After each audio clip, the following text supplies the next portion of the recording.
হ্রাস পাবে। রামচন্দ্র দ্বিতীয়ার চাঁদ, তাঁর দিন দিন বৃদ্ধি পাবে।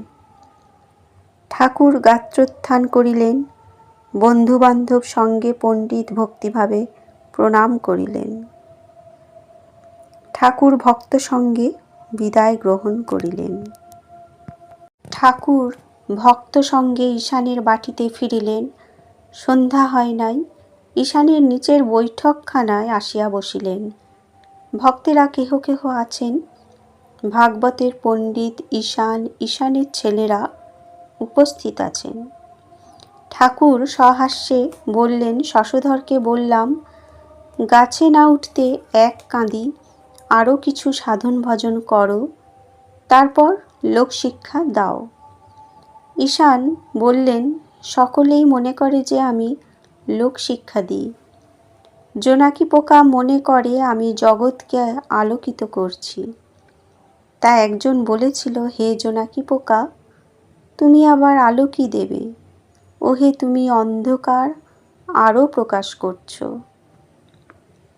শ্রীরামকৃষ্ণ ঈষৎ হাস্য করিয়া বলিলেন, কিন্তু শুধু পণ্ডিত নয়, একটু বিবেক বৈরাগ্য আছে।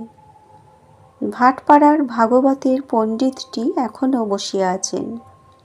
বয়স 70 কি 75 হইবে। তিনি ঠাকুরকে একদৃষ্টে দেখিতেছিলেন।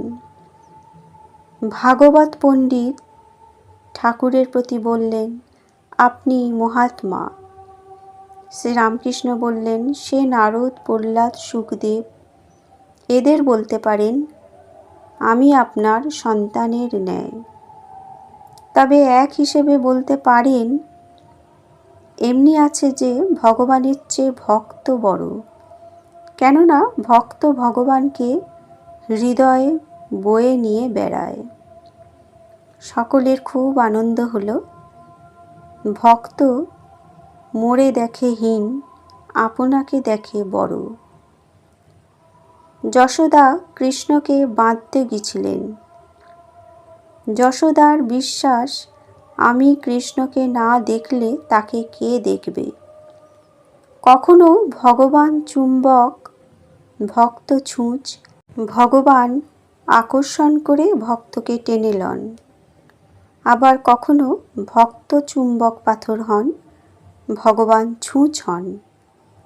ভক্তের এত আকর্ষণ যে তার প্রেমে মুগ্ধ হয়ে ভগবান তার কাছে গিয়ে পড়েন। ঠাকুর দক্ষিণেশ্বরে প্রত্যাবর্তন করে